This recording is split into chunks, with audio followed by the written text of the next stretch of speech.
ಸ್ನೇಹಿತರೆ ನಮಸ್ಕಾರ. ಜೀ ಕನ್ನಡದಲ್ಲಿ ಇನ್ನೇನು ಪ್ರಸಾರ ಆಗಬೇಕು ಅನ್ನುವಂಥ ದಿನವೇ ಶಾಕನ್ನು ಪಡೆದಂತಹ ಧಾರಾವಾಹಿ ಅಂತ ಹೇಳಿದ್ರೆ ಅದು ಕನ್ನಡ ಧಾರಾವಾಹಿ. ಬಹುಶಃ ಈ ರೀತಿ ಯಾವ ಧಾರಾವಾಹಿಗೂ ಕೂಡ ಆಗಿರಲಿಲ್ಲ ಅನಿಸುತ್ತೆ. ಇದೇ ಮೊಟ್ಟ ಮೊದಲ ಬಾರಿಗೆ ಇಂಥದ್ದೊಂದು ಶಾಕನ್ನು ಒಂದು ಧಾರಾವಾಹಿ ಇಂಡಸ್ಟ್ರಿಯಲ್ಲಿ ಧಾರಾವಾಹಿ ತರಿಸ್ತು ಅಂತ ಹೇಳಿದ್ರೆ ಅದು ಕನ್ನಡ ಧಾರಾವಾಹಿ. ಅದಕ್ಕೆ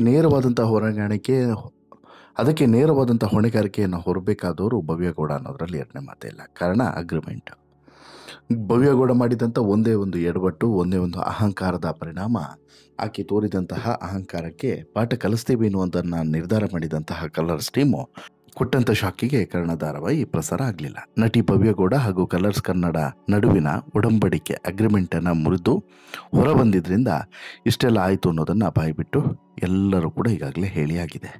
ಹೀಗಾಗಿ ಈಗಾಗಲೇ ಪ್ರಸಾರ ಆಗಬೇಕಾಗಿದ್ದಂಥ ಕನ್ನಡ ಧಾರಾವಾಹಿ ಇನ್ನು ಕೆಲವು ದಿನಗಳ ಕಾಲ ಮುಂದೂಡಿಕೆ ಆಗಿದೆ. ಈಗ ಒಂದು ಮಾಹಿತಿ ಸಿಕ್ಕಿದೆ, ಏನು ಭವ್ಯಗೌಡರನ್ನು ಸೀರಿಯಲ್ನಿಂದ ಹೊರಗಡೆ ಹಾಕೋದಾಗಲಿ ಇನ್ನೊಂದು ಮತ್ತೊಂದು ಏನೂ ಕೂಡ ಇಲ್ಲ ಸದ್ಯಕ್ಕೆ ಪ್ಲಾನ್. ಈ ಅಗ್ರಿಮೆಂಟ್ ಮುಗಿಯುವಂಥ ಟೈಮ್ ಏನಿದೆ ಆ ಟೈಮಿಗೆ ಕನ್ನಡ ಪ್ರಸಾರ ಆಗುತ್ತೆ ಅಂಥೇಳಿ. ಹಾಗಾದರೆ ಯಾವಾಗ ಇದು ಅಗ್ರಿಮೆಂಟ್ ಮುಗಿಯುತ್ತೆ, ಯಾವಾಗ ಕನ್ನಡ ಪ್ರಸಾರ ಆಗುತ್ತೆ? ಒಂದನೇ ಪ್ರಶ್ನೆ. ಎರಡನೇ ಪ್ರಶ್ನೆ, ಇಲ್ಲಿ ಭವ್ಯಗೌಡಗೊಂದು ನ್ಯಾಯ, ಉಳಿದಂತಹ ಕೆಲವೊಂದಷ್ಟು ಬಿಗ್ ಬಾಸ್ನ ಮಾಜಿ ಸ್ಪರ್ಧಿಗಳಿಗೆ ಒಂದು ನ್ಯಾಯನ ಅನ್ನುವಂಥ ಪ್ರಶ್ನೆ ಕೂಡ ಇದ್ದಿದೆ. ಯಾಕಂತ ಹೇಳಿದ್ರೆ ಒಂದಷ್ಟು ನಾಯಕಿಯರ ಬೇರೆ ಬೇರೆ ಪ್ರಾಜೆಕ್ಟ್ಗಳಿಗೆ ಎಲ್ಲೂ ಕೂಡ ಅಡ್ಡಿ ಆಗಲಿಲ್ಲ, ಬಟ್ ಭವ್ಯಗೌಡಗೆ ಮಾತ್ರ ಯಾಕೆ ಅಡ್ಡಿ ಆದರು ಅನ್ನೋದು ಎರಡನೇ ಸಂಗತಿ. ಇದೆಲ್ಲವನ್ನು ಕೂಡ ಡೀಟೇಲ್ ಆಗಿ ಹೇಳ್ತಾ ಹೋಗ್ತೀನಿ. ಏನದು ವಿವಾದ, ಏನಿದು ಗೊಂದಲ, ಎಲ್ಲವನ್ನು ಕೂಡ ಹೇಳ್ತಾ ಹೋಗ್ತೀನಿ. ಅದಕ್ಕಿಂತ ಮುಂಚೆ ನೀವು ಇನ್ನೂ ಕೂಡ ನಮ್ಮ ಚಾನಲನ್ನು ಸಬ್ಸ್ಕ್ರೈಬ್ ಮಾಡಿಲ್ಲ ಅಂದರೆ ದಯವಿಟ್ಟು ಕೂಡಲೇ ಸಬ್ಸ್ಕ್ರೈಬ್ ಮಾಡಿ ಸ್ನೇಹಿತರೆ. ಬಿಗ್ ಬಾಸ್ ಸೀಸನ್ 11 ಈ ಬಿಗ್ ಬಾಸ್ ರಿಯಾಲಿಟಿ ಶೋಗೆ ಎಂಟ್ರಿಯನ್ನು ಕೊಡೋದಕ್ಕಿಂತ ಮುಂಚೆ ಅಗ್ರಿಮೆಂಟ್ ಆಗಿರುತ್ತೆ. ಅದು ಈ ಸೀಸನ್ ಅಂತಲ್ಲ, ಮುಂದೆ ನಡೆಯುವಂಥ ಸೀಸನ್ ಇರ್ಬೋದು, ಹಿಂದೆ ನಡೆದಂಥ ಅಷ್ಟೂ ಸೀಸನ್ಗಳು ಇರ್ಬೋದು, ಎಲ್ಲ ಸೀಸನ್ನಲ್ಲೂ ಕೂಡ ಒಂದು ಅಗ್ರಿಮೆಂಟ್ ಆಗಿರುತ್ತೆ. ಏನು ಅಂತ ಹೇಳಿದ್ರೆ ಚಾನಲ್ ಮತ್ತು ಈ ಸ್ಪರ್ಧಿಗಳ ನಡುವೆ ಆಗುವಂಥ ಅಗ್ರಿಮೆಂಟ್. ನೀವು ಈ ರಿಯಾಲಿಟಿ ಶೋ ಮುಗಿದ ಬಳಿಕ, ಈಗ ಬಿಗ್ ಬಾಸ್ ರಿಯಾಲಿಟಿ ಶೋ ಮುಗಿದ ಬಳಿಕ 6 ತಿಂಗಳುಗಳ ಕಾಲ ಕಲರ್ಸ್ ಕನ್ನಡ ಬಿಟ್ಟು ಬೇರೆ ಯಾವುದೇ ಮನೋರಂಜನಾ ವಾಹಿನಿಯ ಧಾರಾವಾಹಿ ಅಥವಾ ರಿಯಾಲಿಟಿ ಶೋ ಇದರಲ್ಲಿ ಕಾಣಿಸಿಕೊಳ್ಳುವಂತಿಲ್ಲ. ಯಾಕೆಂತ ಹೇಳಿದ್ರೆ ನಿಮಗೆ ಪುಕ್ಷಟೆ ಪಾಪ್ಯುಲಾರಿಟಿಯನ್ನು ನಾವು ತಂದುಕೊಡೋದು, ಜೊತೆಗೆ ನಮ್ಮಿಂದ ನೀವು ಒಂದು ಹೆಸರನ್ನು ಸಂಪಾದನೆ ಮಾಡಿರ್ತೀರ. ನೀವು ಏನೇ ಭಾಗವಹಿಸೋದಿದ್ರೂ ಕೂಡ ನಮ್ಮ ವಾಹಿನಿಯ ಕಾರ್ಯಕ್ರಮದಲ್ಲಿ ಮಾತ್ರ ಭಾಗವಹಿಸ್ಬೋದು. ಅದನ್ನು ಹೊರತುಪಡಿಸಿ ಬೇರೆ ಯಾವುದೇ ವಾಹಿನಿಯ ಸೀರಿಯಲ್ ಆಗಿರ್ಬೋದು, ರಿಯಾಲಿಟಿ ಶೋ ಆಗಿರ್ಬೋದು, ಇದರಲ್ಲಿ ಭಾಗವಹಿಸುವಂತಿಲ್ಲ ಅಂಥೇಳಿ ಕಂಡೀಷನ್ಸನ್ನು ಹಾಕಿರ್ತಾರೆ. ಅದಕ್ಕೆ ಸೈನನ್ನು ಕೂಡ ಈ ಸ್ಪರ್ಧಿಗಳು ಹಾಕಿರ್ತಾರೆ. ಆಯಿತಾ? ಇದೇ ರೀತಿ ಇಲ್ಲೂ ಕೂಡ ಆಗಿದೆ. ಕಲರ್ಸ್ ಕನ್ನಡ ರಿಯಾಲಿಟಿ ಶೋ ಆಗಿರ್ಬೋದು ಅಥವಾ ಧಾರಾವಾಹಿ ಇರ್ಬೋದು, ಇದರಲ್ಲಿ ಭಾಗವಹಿಸಬೇಕು ಅಂತೇಳಿ ಸ್ಪರ್ಧಿಗಳ ಜೊತೆಗೆ ಒಡಂಬಡಿಕೆ ಆಗಿರುತ್ತೆ. ಇದನ್ನು ನಟಿ ಭವ್ಯಗೌಡ ಮುರಿದಿದ್ರು, ಜೊತೆಗೆ ಅಹಂಕಾರವನ್ನು ಕೂಡ ಪ್ರದರ್ಶನ ಮಾಡಿದರು. ಏನು ಮಾಡ್ಕೊಳ್ತೀರೋ ಮಾಡ್ಕೊಳ್ಳಿ, ನಾನು ಕಾನೂನು ಮೂಲಕ ನೋಡ್ಕೊಳ್ತೀನಿ ಅಂತ ಹೇಳಿ ಅಹಂಕಾರವನ್ನು ಪ್ರದರ್ಶನ ಮಾಡಿದರು. ಈ ಸುದ್ದಿ ಹೊರ ಬೀಳ್ತಿದ್ದಂತೆ ಸೋಷಿಯಲ್ ಮೀಡಿಯಾದಲ್ಲೊಂದು ಚರ್ಚೆ ಶುರುವಾಗಿದೆ. ಹೌದು, ನೀವು ಭವ್ಯಗೌಡಗೆ ಈ ರೀತಿ ಶಾಕನ್ನು ಕೊಟ್ಟರಿ, ಕನ್ನಡದಲ್ಲಿ ಈಗ ಪ್ರಸಾರ ಆಗೋದಕ್ಕೆ ತಡೆಯನ್ನು ತಂದು ಬಿಟ್ಟಿದ್ರಿ, ಕನ್ನಡದಲ್ಲಿ ಆಕೆ ಇದ್ದಾಳೆ ಅನ್ನೋಂಥ ಕಾರಣಕ್ಕೆ ಸರಿ, ಆದರೆ ಉಳಿದವರಿಗೆ ಬೇರೆ ನ್ಯಾಯನಾ, ಭವ್ಯಗೊಂದು ನ್ಯಾಯನಾ ಅನ್ನುವಂಥ ಪ್ರಶ್ನೆ ಕೇಳ್ತಿದ್ದಾರೆ.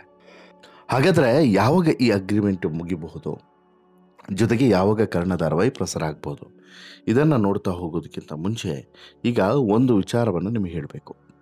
ಇಲ್ಲಿ ಒಂದು ಕಣ್ಣಿಗೆ ಸುಣ್ಣ, ಒಂದು ಕಣ್ಣಿಗೆ ಬೆಣ್ಣೆ ಏನಾದರೂ ಹಚ್ಚುವಂಥ ಕೆಲಸವನ್ನು ಕಲರ್ಸ್ ಮಾಡ್ತಿದ್ಯಾ ಅಂತೇಳಿ. ಯಾಕಂತ ಹೇಳಿದ್ರೆ ಈಗ ನೋಡಿ, ಗೌತಮಿ ಜಾಧವ್ ಬೇರೊಂದು ಮನೋರಂಜನಾ ವಾಹಿನಿಗೆ ಹೊಸ ಸೀರಿಯಲ್ಗೆ ಒಪ್ಕೊಂಡಿದ್ದಾರೆ.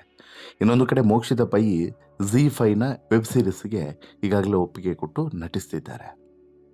ಹೀಗೆ 1 ತಿಂಗಳಿನಿಂದ ಈ ರೀತಿಯಾದಂಥ ಸುದ್ದಿಗಳು ಓಡಾಡ್ತಿದ್ದಾವೆ. ಹೀಗಿರುವಾಗ ಭವ್ಯಗೌಡ ಅವರೇ ಯಾಕೆ ಟಾರ್ಗೆಟ್?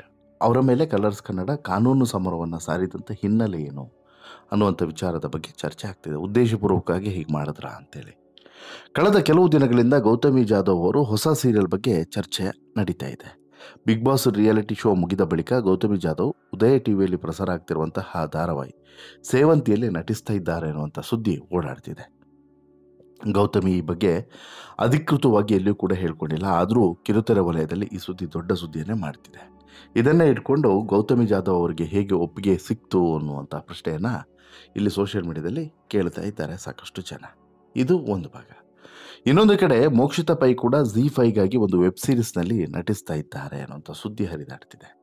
ಮಾಜಿ ಬಿಗ್ ಬಾಸ್ ಸ್ಪರ್ಧಿ ವಿನಯ್ ಗೌಡ ಹಾಗೂ ಮೋಕ್ಷಿತಾ ಪೈ ಈ ಕನ್ನಡ ವೆಬ್ ಸೀರೀಸ್ನಲ್ಲಿ ನಟಿಸ್ತಿದ್ದಾರೆ ಅನ್ನುವಂಥ ಮಾಹಿತಿ ಇದೆ. ಈ ಬಗ್ಗೆನೂ ಇನ್ನೂ ಅಧಿಕೃತ ಮಾಹಿತಿ ಹೊರಬಿದ್ದಿಲ್ಲ. ಆದರೆ ನೆಟ್ಟಿಗರಿಗೆ ಮೋಕ್ಷಿತಾ ಪೈ ವಿರುದ್ಧ ಯಾಕೆ ಸಮರವನ್ನು ಸಾರಿಲ್ಲ ಅನ್ನುವಂಥ ಪ್ರಶ್ನೆಯೂ ಕೂಡ ಕಾಡ್ತಾ ಇದೆ.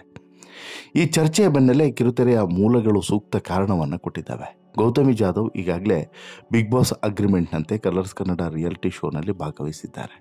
ಅಷ್ಟೇ ಅಲ್ಲದೆ ಅದೇ ಚಾನಲ್ನಲ್ಲಿ ಪ್ರಸಾರ ಆಗ್ತಿರುವಂತಹ ಭಾರ್ಗವಿ LLB ಧಾರಾವಾಹಿಯಲ್ಲಿ ವಿಶೇಷ ಪಾತ್ರದಲ್ಲಿ ಕಾಣಿಸಿಕೊಂಡಿದ್ದಾರೆ. ಜೊತೆಗೆ ಗೌತಮಿ ಜಾಧವ್ ಒಪ್ಪಿಕೊಂಡಿರುವಂಥ ಸೀರಿಯಲ್ ಪ್ರಸಾರ ಆಗುವಂಥ ವೇಳೆಗೆ ಅವರ ಅಗ್ರಿಮೆಂಟ್ ಮುಗಿದಿರುತ್ತೆ. ಹೀಗಾಗಿ ಅವರಿಗೆ ಯಾವುದೇ ರೀತಿಯಾದಂಥ ಸಮಸ್ಯೆ ಆಗೋದಿಲ್ಲ ಅನ್ನೋದು ಇವರ ಲೆಕ್ಕಾಚಾರ.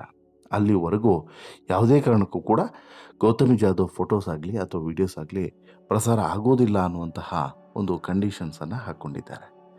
ಇನ್ನು ಮೋಕ್ಷಿತಾ ಪೈ ವಿಚಾರಕ್ಕೆ ಬಂದರೆ, ಮೋಕ್ಷಿತಾ ಪೈ ಕೂಡ ಬೇರೆ ಮನೋರಂಜನಾ ವಾಹಿನಿಯ ಸೀರಿಯಲ್ ಮತ್ತು ರಿಯಾಲಿಟಿ ಶೋನಲ್ಲಿ ಕಾಣಿಸ್ಕೊಂಡಿಲ್ಲ. ಅವರು ವೆಬ್ ಸೀರೀಸನ್ನು ಮಾಡ್ತಿದ್ದಾರೆ. ಇದು ಅಗ್ರಿಮೆಂಟ್ನ ಭಾಗ ಆಗಿರುವುದಿಲ್ಲ. ಹೀಗಾಗಿ ಅವರಿಗೂ ಕೂಡ ಏನೂ ಸಮಸ್ಯೆ ಆಗಿಲ್ಲ. ಐಶ್ವರ್ಯ ಶಿಂದೋಗಿ ಸ್ಟಾರ್ ಸುವರ್ಣ ಸೀರಿಯಲ್ನಲ್ಲಿ ಅತಿಥಿ ಪಾತ್ರದಲ್ಲಿ ನಟಿಸ್ತಿದ್ದಾರೆ. ಸ್ಟಾರ್ ಸುವರ್ಣ ಸದ್ಯಕ್ಕೆ ಕಲರ್ಸ್ ಕನ್ನಡದ ಒಂದು ಭಾಗವಾಗಿರೋದ್ರಿಂದ, ಎರಡೂ ಕೂಡ ಒಂದೇ ಸಂಸ್ಥೆಗೆ ಸೇರಿದ್ರಿಂದ, ಪೇರೆಂಟ್ ಕಂಪ್ನಿ ಒಂದೇ ಆಗಿರೋದ್ರಿಂದ ಯಾವುದೇ ಸಮಸ್ಯೆ ಆಗಿಲ್ಲ ಅನ್ನುವಂಥ ಮಾಹಿತಿ ಇದೆ. ಆದರೆ ಭವ್ಯ ಗೌಡಗೆ ತಮ್ಮ ಅಗ್ರಿಮೆಂಟ್ ಮುಗಿಯುವ ಮುನ್ನವೇ ತನ್ನ ಕಾಂಪಿಟೇಟರ್ ವಾಹಿನಿಯ ಧಾರಾವಾಹಿಯಲ್ಲಿ ನಟಿಸಿದ್ದು, ಅದು ಪ್ರಸಾರಕ್ಕೂ ಕೂಡ ರೆಡಿಯಾಗಿತ್ತು. ಹೀಗಾಗಿ ಭವ್ಯಗೆ ಶಾಕನ್ನು ಕೊಡ್ತಾರೆ. ಇನ್ನು ಭವ್ಯ ಜೊತೆಗೆ ಮಾತನಾಡಿದಾಗ ಭವ್ಯ ಅಹಂಕಾರವನ್ನು ಪ್ರದರ್ಶನ ಮಾಡಿದ್ದು ಕೂಡ ಈಕೆಯ ವಿರುದ್ಧ ಕಾನೂನು ಸಮರವನ್ನು ಸಾರೋದಕ್ಕೆ ಮುಖ್ಯ ಕಾರಣವಾಗುತ್ತದೆ. ಸದ್ಯ ಕರ್ಣ ಸೀರಿಯಲ್ ಪ್ರಸಾರ ಆಗೋದಕ್ಕೆ ಪೋಸ್ಟ್ಪೋನ್ ಆಗಿ ಜುಲೈ 3ನೇ ವಾರ ಅನ್ನುವಂತಹ ಒಂದು ಈಗ ಡೇಟ್ ಫಿಕ್ಸ್ ಆಗಿದೆ. ಕಾರಣ ಜುಲೈ 3ನೇ ವಾರಕ್ಕೆ ಈ ಅಗ್ರಿಮೆಂಟ್ ಮುಗಿಯುತ್ತೆ. ಆನಂತರ ಕರ್ಣ ಧಾರಾವಾಹಿ ಪ್ರಸಾರ ಆಗಬಹುದೇನೋ ಅನ್ನುವಂಥ ಲೆಕ್ಕಾಚಾರ ಇದೆ. ಅಲ್ಲಿಗೆ ಇನ್ನೂ 1 ತಿಂಗಳುಗಳ ಕಾಲ ಯಾವುದೇ ಕಾರಣಕ್ಕೂ ಕೂಡ ಕರ್ಣ ಧಾರಾವಾಹಿ ಪ್ರಸಾರ ಆಗೋದಿಲ್ಲ ಅನ್ನೋದು ಫಿಕ್ಸ್. ಹೀಗಾಗಿ ಇನ್ನು 1 ತಿಂಗಳ ಬಳಿಕವಷ್ಟೇ ಕರ್ಣನ ದರ್ಶನ ನಿಮ್ಮೆಲ್ಲರಿಗೂ ಕೂಡ ಆಗಲಿದೆ. ಅಲ್ಲಿವರೆಗೆ ಶೂಟಿಂಗ್ ಅಂತೂ ನಿಲ್ಲಿಸಿಲ್ಲ. ಇವ್ರ ಪಾಡಿಗೆ ಇವರು ಶೂಟಿಂಗನ್ನು ಮಾಡ್ತಿದ್ದಾರೆ. ಇವ್ರ ಪಾಡಿಗೆ ಇವರು ಸ್ಟೋರಿಯನ್ನು ಹೇಗೆ ತೆಗೆದುಕೊಂಡು ಹೋಗ್ತಾ ಇದ್ದಾರೆ. ಹಂತವಾದಂಥ ಬದಲಾವಣೆ ಇದು. ಇನ್ನು ಸ್ವಲ್ಪ ಸೀರಿಯಲ್ ಪ್ರಸಾರ ಆದಮೇಲೆ ಜಾಸ್ತಿ ಆಗ್ಬೋದು. ಬಟ್ ಈಗ ಕೂಲ್ ಆ್ಯಂಡ್ ಕಾಮ್ ಆಗಿ ಹೋಗ್ತಾ ಇದೆ. ಹೀಗಾಗಿ ಈಗ ಗೌತಮಿ ಬಗ್ಗೆ ಮತ್ತು ಮೋಕ್ಷಿತಾ ಬಗ್ಗೆ ಇದ್ದಿರುವಂಥ ಪ್ರಶ್ನೆಗೂ ಕೂಡ ಉತ್ತರ ಸಿಕ್ಕಂಗಾಗಿದೆ. ಭವ್ಯಗೆ ಯಾಕೆ ಒಂದು ನ್ಯಾಯ, ಇವರಿಬ್ಬರಿಗೆ ಉಳಿದವ್ರಿಗೆ ಯಾಕೆ ಒಂದು ನ್ಯಾಯ ಅನ್ನೋಂಥ ಪ್ರಶ್ನೆ ಏನಿತ್ತಲ್ಲ, ಇದಕ್ಕೂ ಕೂಡ ಉತ್ತರ ಸಿಕ್ಕಂಗಾಗಿದೆ. ಓವರಾಲ್ ಆಗಿ ಒಂದಂತೂ ಕ್ಲಿಯರ್ ಸ್ನೇಹಿತರೆ, ಇಲ್ಲಿ ಭವ್ಯ ಮಾಡಿದಂಥ ಎಡವಟ್ಟು ತಪ್ಪಿನ ಪರಿಣಾಮವೇ ಇಷ್ಟೆಲ್ಲ ಆಯಿತು ಅನ್ನೋದರಲ್ಲಿ ಯಾವ ಅನುಮಾನವೂ ಕೂಡ ಇಲ್ಲ. ನಿಮಗೇನು ಅನಿಸುತ್ತೆ ಸ್ನೇಹಿತರೆ ಈ ಎಲ್ಲ ಬೆಳವಣಿಗೆಗಳ ಬಗ್ಗೆ ನಿಮ್ಮ ಅಭಿಪ್ರಾಯನ ದಯವಿಟ್ಟು ಕಮೆಂಟ್ ಮಾಡಿ ತಿಳಿಸಿ. ಜೊತೆಗೆ ಈ ಸ್ಟೋರಿ ಇಷ್ಟ ಆಯಿತು ಅಂತ ಹೇಳಿದ್ರೆ ಲೈಕ್ ಮಾಡಿ, ಶೇರ್ ಮಾಡಿ, ಚಾನಲ್ಗೆ ಸಬ್ಸ್ಕ್ರೈಬ್ ಆಗೋದನ್ನು ಮರಿಬೇಡಿ. ಧನ್ಯವಾದ.